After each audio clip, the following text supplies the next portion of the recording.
नमस्कार, आप लाइव बिहार देख रहे हैं। मैं हूं राज मोहन तिवारी। एक बार फिर से आप सभी का स्वागत है हमारे खास प्रोग्राम खबरों से खबरदार में।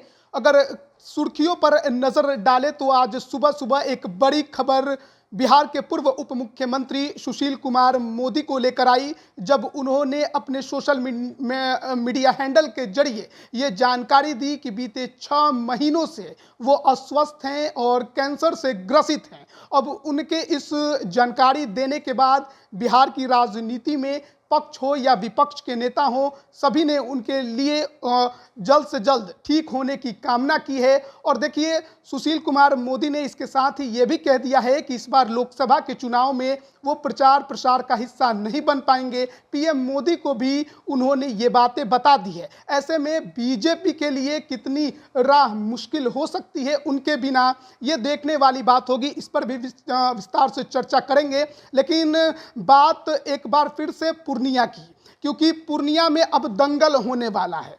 पप्पू यादव, बीमा भारती और जेडीयू के संतोष कुशवाहा आमने सामने लड़ाई लड़ने वाले हैं। और पूर्णिया का दंगल कैसा होगा, इस बात का अंदाजा आप इस बात से लगा सकते हैं कि तेजस्वी यादव, जो कि नेता प्रतिपक्ष हैं, लालू प्रसाद यादव के छोटे बेटे, वो अभी तक अपने पार्टी के किसी भी उम्मीदवार के नामांकन में नहीं गए थे। लेकिन आज पूर्णिया के रंगभूमि मैदान से उन्होंने हुंकार भरी है। बीमा भारती ने नामांकन किया, जिसमें शामिल होने के लिए तेजस्वी यादव पहुंचे और उन्होंने साफ तौर पर कहा है कि अपने लोग एकजुट हो जाएं, वोट कटवा से सावधान रहना है। और उसके बाद अब पप्पू यादव ने भी करारा जवाब दिया है। कल नामांकन की बात उनके तरफ से कही गई है, इस पर भी विस्तार से चर्चा करेंगे। लेकिन देखिए, लोकसभा चुनाव के ऐलान और चिराग पासवान के उम्मीदवारों के नामों पर मुहर लगाने के बाद अब लोजपा रामविलास में भी बड़ी टूट होते दिखाई दे रही है। आज पार्टी के तरफ से जो बड़े बड़े नेता हैं, लगभग 22 ऐसे नाम उन्होंने गिना दिए जिन्होंने पार्टी छोड़ दी है। हालांकि उसमें भी एक दो ऐसे नेता हैं जिनका कहना है कि उन्होंने पार्टी नहीं छोड़ी। लेकिन पटना में आज एक बड़ा प्रेस कॉन्फ्रेंस किया गया, जिसमें राजेश वर्मा खगड़िया, समस्तीपुर शांभवी और वैशाली से वीणा देवी को उतारने का पुरजोर विरोध लोजपा रामविलास के बड़े नेताओं ने किया है और पार्टी से इस्तीफा दिया है। इस पर भी विस्तार से चर्चा करेंगे। और फिर आखिर में पीएम मोदी की कल रैली जमुई में होने वाली है। लोकसभा चुनाव का जो प्रचार का अभियान है पीएम मोदी का, वो कल जमुई से शुरू होगा। आपको मालूम होगा कि चिराग पासवान की लोजपा रामविलास से उनके बहनोई अरुण भारती उम्मीदवार हैं और उनके लिए कल पीएम मोदी वोट मांगते आपको नजर आएंगे। तो इस पर विस्तार से चर्चा करने के लिए हमारे साथ तो वरिष्ठ पत्रकार हैं, रवि रंजन जी हैं और दाईं तरफ प्रवीण बागी जी हैं। सबसे पहले तो हम चर्चा करेंगे सुशील कुमार मोदी पर, क्योंकि बिहार के बड़े कद्दावर नेता रहे हैं और बीजेपी में एक समय केवल उन्हीं की बिहार में चलती थी। हाल के समय में राजनीतिक तौर पर दिल्ली में अब राजनीति कर रहे थे, लेकिन अब तो राज्यसभा के सदस्य नहीं हैं। स्टार प्रचारक की सूची में थे, लेकिन अब कह रहे हैं कि प्रचार नहीं कर पाएंगे, अस्वस्थ हो गए हैं। इधर उनकी सक्रियता इसी वजह से कम थी, मगर लोग समझ नहीं पा रहे थे कि क्या वजह है। लोगों को ये लग रहा था कि पार्टी में उनको किनारे किया जा रहा है, मगर अब असल वजह सामने आई जब उन्होंने कहा कि वो खुद मिल करके प्रधानमंत्री से और कह चुके हैं कि वो समय नहीं दे पाएंगे स्वास्थ्य कारणों से। सुशील मोदी देखिए 74 आंदोलन के बड़े नेताओं में रहे और जो आंदोलन की जिन नेताओं ने, छात्र नेताओं ने रूपरेखा तैयार की, उसकी संरचना की, स्ट्रेटजी तैयार किया उसका, उसमें सुशील मोदी शामिल रहे हैं। यानी उसके कोर टीम का हिस्सा रहे हैं सुशील मोदी। और वो 95 या 2000 में शायद पहली बार विधानसभा का चुनाव लड़े पटना से और जीते। और उसके बाद हर चुनाव जीतते रहे वो, कोई चुनाव उन्होंने अब तक हारा नहीं। जितने चुनाव लड़े सब में जीते और पटना से जब तक विधायक रहे हर चुनाव में उनकी जीत का मार्जिन बढ़ता रहा। तो ये उनकी लोकप्रियता का अंदाज है। हर गली में, हर घर में उनकी पहुंच थी अपने क्षेत्र में और उसको वो कायम भी रखते थे। और बड़े सुशील मोदी उन नेताओं में हैं जो बड़े व्यवस्थित तरीके से काम करते हैं। बजाबता एक कार्यालय चलाते थे और उनके यहाँ जब भी फ़ोन कीजिए तो बात हो या ना हो, मगर फिर उधर से रिंग बैक आता था और उनका लाइब्रेरी बहुत अपडेट रहता था, तथ्यों के साथ वो बयान देते थे। आज भी देते हैं। आज भी उनमें फैक्ट आता है। चारा घोटाला को उजागर करने में उनकी बहुत महत्वपूर्ण भूमिका रही है। तो ये सब उनमें खासियत रही है। और उनको कैंसर जैसी भयानक बीमारी हो जाए तो ये बड़ा आश्चर्य है, क्योंकि उनका लाइफ बड़ा रेगुलर और संयमित जीवन रहा है। वो मैंने करीब से देखा है उनका जीवन। वो चाय तक नहीं पीते हैं। अच्छा। सुबह रोज उठना, 5 बजे उठ के व्यायाम करना, फिर टहलना, ये उनके जीवन का हिस्सा रहा है पिछले 50-60 वर्षों से। और उस व्यक्ति को, और समय पर खाना, सादा भोजन करना, पूर्णतः वो शाकाहारी हैं, इसके बावजूद ये इस तरह की बीमारी हो जाना, ये आश्चर्य की बात है। तो उनका अभाव तो जरूर खलेगा इस चुनाव में, क्योंकि वो चुनाव में बहुत सक्रिय रूप से पिछले 40 सालों से बिहार की राजनीति को प्रभावित करते रहे हैं। तो सब लोगों की यही कामना है कि जल्दी से स्वस्थ हो जाएं। पूरे विपक्ष ने भी, सभी नेताओं ने उनके शीघ्र स्वास्थ्य लाभ की कामना की है। बीजेपी का एक बड़ा चेहरा वो बिहार में रहे हैं, और उनके बिना अब मुझे लगता है कि दशकों में ऐसा मौका होगा जब बीजेपी बिहार में उनके बिना प्रचार प्रसार में उतरेगी, तो कितनी दिक्कतें होंगी। समाज का वोट है, चाहे कार्यकर्ताओं पर जो पकड़ है। निश्चित रूप से सुशील मोदी बीजेपी के सबसे कद्दावर नेताओं में से, माने बिहार के तो कह सकते हैं सुशील मोदी की ही पार्टी इसको कहा जा सकता है, बिहार में जो भाजपा है। तो सुशील मोदी के जो प्रचार में नहीं रहने से या खुलकर माने इस कार्यक्रम में हिस्सा नहीं लेने से संगठन के स्तर पर बहुत भारी घाटा होगा, क्योंकि सुशील मोदी का हर गांव में उनका अपना एक कार्यकर्ता है, पूरे बिहार के हर गांव में, और वो जाते रहे हैं, लोगों से मिलते जुलते रहे हैं। सुशील मोदी सर्वमान्य नेता भाजपा के हैं। तो सुशील मोदी के नहीं रहने से निश्चित रूप से पार्टी को दिक्कत होगी। हालांकि अभी नए कलेवर में पार्टी है, सम्राट चौधरी उसके सेनापति हैं, और वो दिखाना चाहते हैं कि वो सब कुछ कर लेंगे, लेकिन सुशील मोदी के बिना पार्टी को निश्चित रूप से मुश्किल उठानी पड़ सकती है। चलिए अब आगे बढ़ते हैं और पप्पू यादव पे चर्चा करते हैं, पूर्णिया पे चर्चा करते हैं, बीमा भारती पर चर्चा करते हैं। नामांकन पर्चा तो बीमा भारती ने राजद के सिंबल पर भर दिया। तेजस्वी यादव जो कहीं नामांकन में नहीं गए, यहाँ चले गए, और अब माना जाए कि आन बान शान की लड़ाई हो गई है पूर्णिया। बिल्कुल, तेजस्वी यादव का जाना ये बताता है कि राजद ने नाक का सवाल बना लिया है पूर्णिया सीट को। और राजद और पप्पू यादव, इन दोनों की लड़ाई में जो एनडीए के उम्मीदवार हैं वहाँ, जदयू के संतोष कुशवाहा, उनकी राह सुगम हो गई है, क्योंकि उनके खिलाफ बहुत आक्रोश था वहाँ। और पूर्णिया में पिछले साल भर से हवाई अड्डा शुरू करने की मांग को लेकर के व्यापक जन आंदोलन चल रहा है। उसके लिए संघर्ष समिति वहाँ बनी हुई नागरिकों की, उसमें पॉलिटिकल पार्टी के लोग शामिल जरूर हो जाते हैं, मगर वो मुख्य रूप से नागरिकों की समिति है। और उसकी ओर से उसमें डॉक्टर, इंजीनियर, नौकरी पेशा, व्यापारी, हर तबके के लोग हैं। और उसकी ओर से लगातार कार्यक्रम वहाँ चलाया जा रहा है, आंदोलन चलाया जा रहा है। और वहाँ के सांसद होने के नाते उन्होंने, संतोष कुशवाहा ने कोई प्रयास नहीं किया कि एयरपोर्ट शुरू हो जाए। और तो और अमित शाह जब पिछले साल वहाँ पूर्णिया में रंगभूमि मैदान में सभा की, तो वहाँ उन्होंने घोषणा कर दी कि देखिए अब पूर्णिया से भी हवाई जहाज उड़ने लगे हैं, पहले कोई सोचता भी नहीं था ऐसा, और वहाँ एयरपोर्ट तैयार ही नहीं है। तो ये स्थिति है। तो इसलिए संतोष कुशवाहा की भूमिका के प्रति बड़ी नाराजगी थी कि इन्होंने कोई प्रयास नहीं किया या आंदोलन को लीड भी नहीं किया कभी, डर से कि हम रूलिंग पार्टी में हैं तो कुछ कार्रवाई हो जाए। इसलिए तो वो आक्रोश उनके खिलाफ जाता है इस बार। मगर अब वो वोट बंट रहा है, जो विरोधी वोट है संतोष कुशवाहा का, वो बीमा भारती और पप्पू यादव में बंट जाएगा। तो इनकी राह आसान हो जाएगी। तो ये पप्पू यादव कल नामांकन करेंगे, लेकिन आज जिस तरीके से मंच पर खड़े होकर रंगभूमि मैदान में तेजस्वी यादव ने कहा कि वोट कटवा से होशियार रहना है, पूर्वांचल में, सीमांचल में, कोसी में बहुत लोग आएंगे जो वोट काटेंगे और वोट बांटकर बीजेपी को फायदा पहुंचाएंगे, उसमें उन्होंने हैदराबाद का भी जिक्र किया। हाँ, देखिए तेजस्वी यादव को चिंता यही है, लालू प्रसाद यादव को भी यही चिंता है कि पप्पू यादव पॉपुलर लीडर हैं, और अगर उनकी माने पॉपुलैरिटी बढ़ेगी तो उसका घाटा लालू प्रसाद यादव माने तेजस्वी यादव को सीधे सीधे होगा। तेजस्वी यादव का पप्पू यादव पर हमला बोलना माने ये उनकी ज़रूरत है, उसके बिना वो नहीं।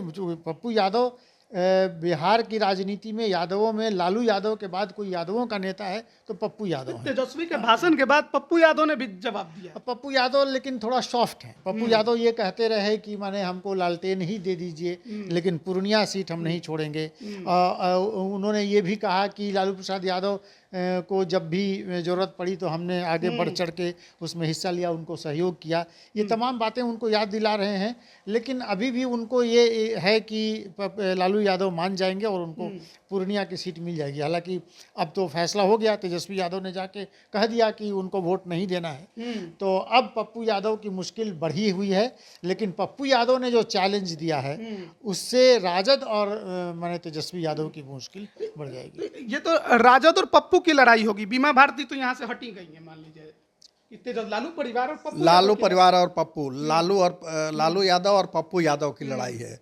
उसमें बीमा भारती मोहरा बनी हुई है। संतोष कुशवाहा की राह उसमें आसान हो गई है। तो ये देखिए, पप्पू यादव से खतरा, जैसा कि रवि रंजन जी ने बताया, वो इसीलिए है कि यादव में कोई दूसरा लीडर न खड़ा हो जाए, इसलिए पप्पू यादव से विरोध है लालू परिवार का। और वो लोग जानते हैं कि पप्पू यादव किसी के काबू में रहने वाले नहीं हैं। एक बार जब वो जीत जाएंगे तो फिर अपने रौ में आ जाएंगे और फिर अपने तरीके से काम करेंगे। पप्पू यादव जब भी बोल रहे हैं, लगातार एक चर्चा वो जरूर कर रहे हैं कि राजद मधेपुरा सुपौल लड़ाना चाहती थी, लेकिन मैं पूर्णिया लड़ना चाहता हूं। अगर राजद को इससे दिक्कत है, लालू यादव को दिक्कत थी कि मैंने कांग्रेस ज्वाइन कर लिया, तो आप मुझे राजद का ही सिंबल दे दीजिए, लेकिन पूर्णिया से दे दीजिए। देखिए, जो जानकारी है सूत्रों के मुताबिक वो ये है कि जब ये लालू यादव से मिलने गए थे तो इनको यही ऑफर दिया गया था कि राजद में शामिल हो जाओ और मधेपुरा से लड़ो चुनाव। तो इन्होंने टाल मटोल कर दिया और कहा कि ठीक है, विचार करेंगे, कह के चले आए। और अगले दिन दिल्ली में जा कर के कांग्रेस ज्वाइन कर लिया। और अब क्या आश्वासन मिला था कांग्रेस से ये मालूम नहीं, मगर उनकी पत्नी ने लाइनअप किया था सारा मामला। इसलिए प्रदेश कांग्रेस के अध्यक्ष भी नाराज़ हैं कि बगैर हमारी जानकारी के गए वहाँ और शामिल हो गए। अनिल शर्मा ने पार्टी छोड़ दी, असित नाथ तिवारी ने पार्टी छोड़ दी। उसके पीछे कहीं ना कहीं पप्पू यादव जरूर हैं। तो ये जो दृश्य बन रहा है उसमें लालू यादव को लग रहा है कि पप्पू यादव ने हमारे साथ धोखा किया।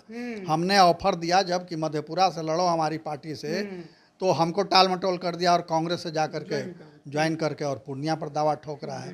तो पप्पू यादव तो आश्वस्त है कि कांग्रेस से हमको मिल ही जाएगा, मगर जब लालू यादव ने ठान लिया कि नहीं देना है तो कांग्रेस के किस नेता की हिम्मत है कि टिकट दे दे वहाँ से। बिहार में अगर कांग्रेस को राजनीति करनी है तो वो तो लालू की बात माननी पड़ेगी। तो इसीलिए कांग्रेस ने वो सीट छोड़ दी, राजद को दे दी। मगर अब पप्पू यादव को बढ़ने नहीं देना है, जीतने नहीं देना है, ये बिल्कुल प्रण कर लिया है लालू परिवार ने। भले संतोष कुशवाहा जीत जाए संतोष कुशवाहा। अब जो एंटी इनकम्बेंसी उनके खिलाफ थी, अब उससे तो वो बेड़ा पार कर गए। हाँ, अब तो मैंने उनका रास्ता साफ माने वो मान के चलिए। पप्पू यादव राजद का वोट जरूर काटेंगे, माने पप्पू यादव का वोट है, राजद उनका वोट काट लेगी। ये बीमा भारती ने नामांकन किया, आज रोड शो किया, उतना कोई लग्जरी भीड़ देखने को नहीं मिला। बीमा भारती का कोई कद पप्पू यादव के सामने तो है नहीं।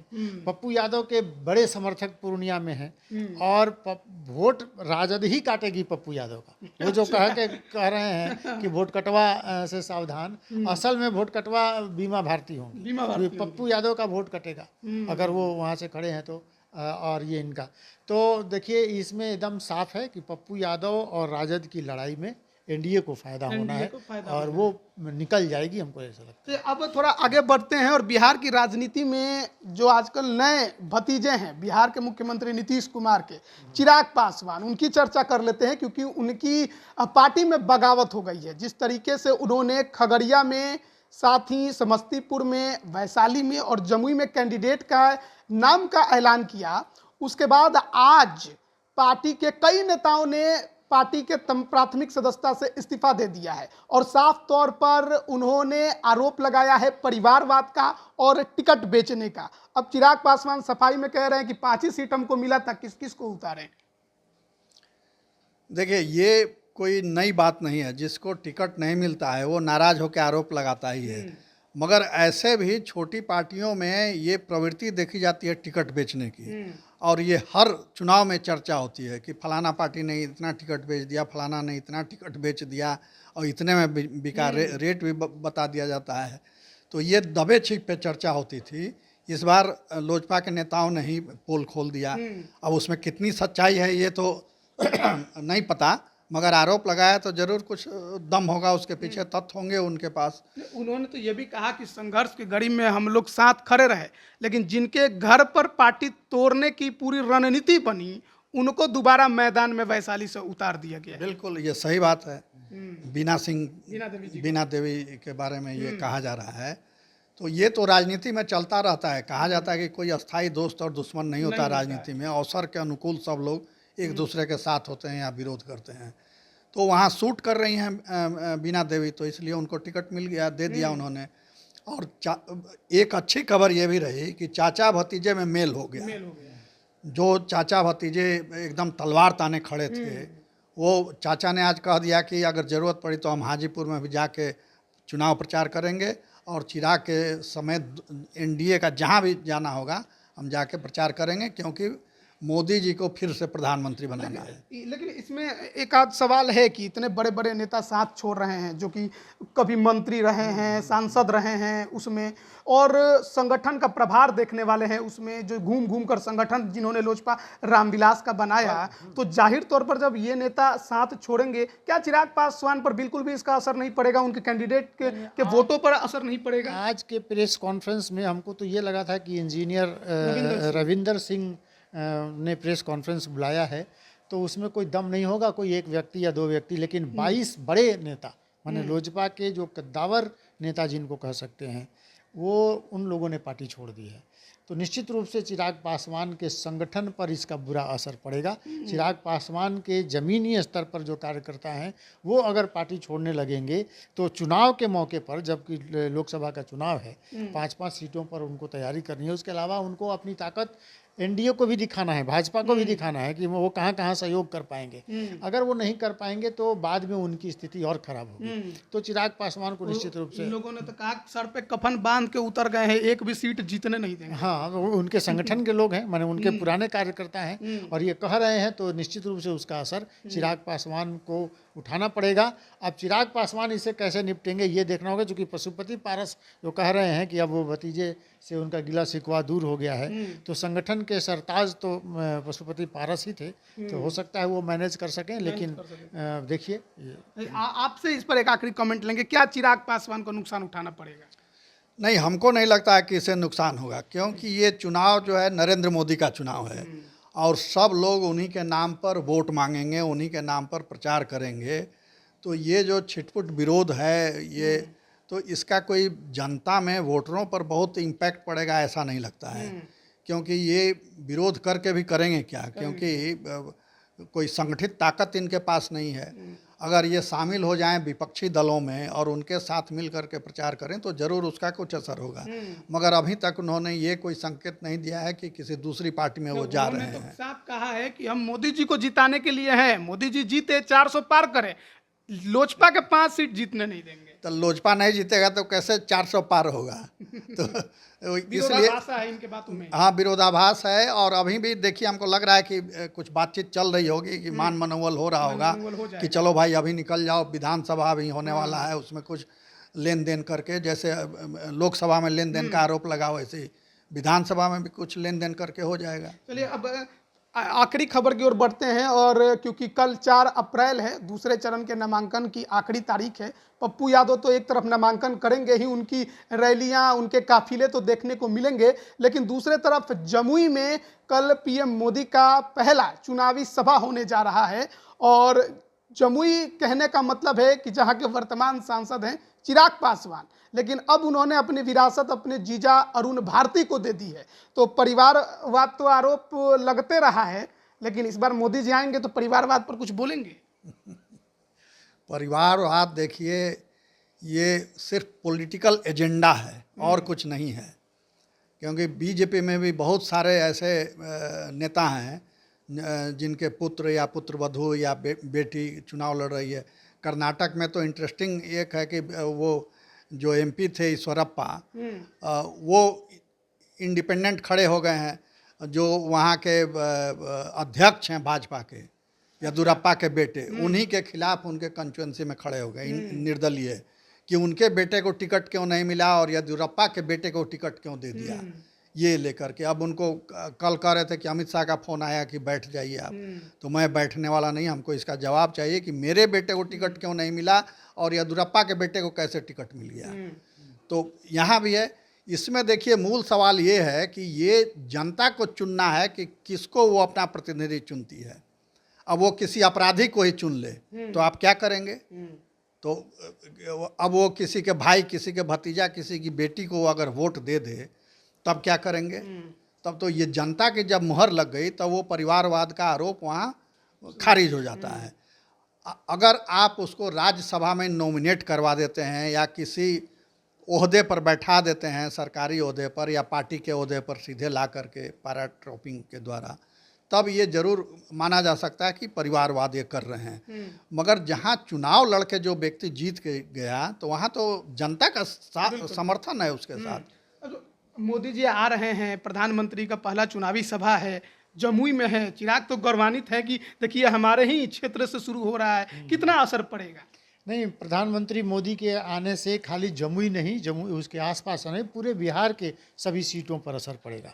नरेंद्र मोदी जब बोलते हैं तो उनके भाषण में एक ओज और तेज है और उसका असर पड़ता है। और इसको लेके विपक्ष भी बहुत विचलित रहता है कि भाई इतनी बातें ये कहते हैं और विपक्ष पर इतना ज़बरदस्त वो हमला कर देते हैं कि वो तिलमिला जाते हैं। तो नरेंद्र मोदी के आगमन से चिराग पासवान की उस सीट का तो माने है ही, चिराग पासवान खुद माने ये खुश हैं कि उन्हीं के सीट से ये शुरू हो रहा है। लेकिन बिहार के दूसरे सीटों पर भी, हालांकि अर्चना रविदास ने कहा है कि कौन आ रहा है हमें पता नहीं है, लेकिन ये उन्होंने आज बयान दिया है कि कौन आ रहा है ये पता नहीं है। लेकिन अर्चना रविदास को भी मालूम है कि नरेंद्र मोदी अगर आ जाएंगे तो फिज़ा बदल जाएगी, हवा बदल जाएगी।